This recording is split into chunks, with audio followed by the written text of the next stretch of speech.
Melaghar motor স্ট্যান্ডে দুঃসাহসিক চুরি। বিল্ডিংয়ের ইট খুলে ব্যাংকের কাজে ব্যবহৃত জেনারেটর চুরি করল চোরের দল।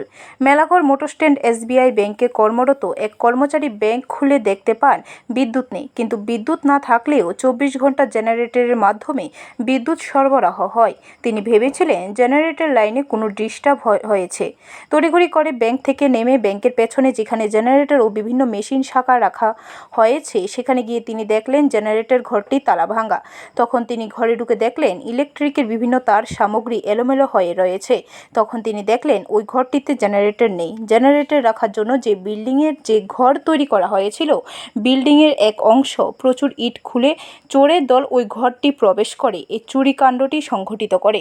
সকালবেলা মেলাঘর থানার পুলিশ এসে এই ঘটনা তদন্ত করেন। ওই জেনারেটর বাজার মূল্য 4.5 লক্ষ টাকা। তবে মেলাঘরে যে হার চুরির সংখ্যা দিন দিন বৃদ্ধি পাচ্ছে, মেলাঘরের সমস্ত দোকানদারদের আতঙ্ক বিরাজ করছে। সকালবেলা কারেন্ট গেছে এসে তালা খুলছি, খুলে এসে দেখি এটা তালা ঠিক আছে, তালা সাবি এটা খুলে একটা দিয়ে স্টার্ট করতে গিয়ে যদি স্টার্ট হলো। আচ্ছা, তখন আমি ভালো করে আবার দেখলাম, খুলে টেলে দিয়ে দেখলাম দুনিয়া একটা রেখে দিচ্ছে। তখন আমি সঙ্গে সঙ্গে মালিকের দিচ্ছি কি চুরি হয়েছে এটাতে? চুরি জন্য মানে মেশিনের ভিতরে তো তার খুলে তার সব খুলে গেছে, পার্স চলে গেছে চুরি করে।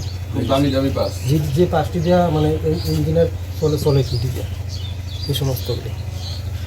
ব্যুরো রিপোর্ট, খবর ত্রিপুরা।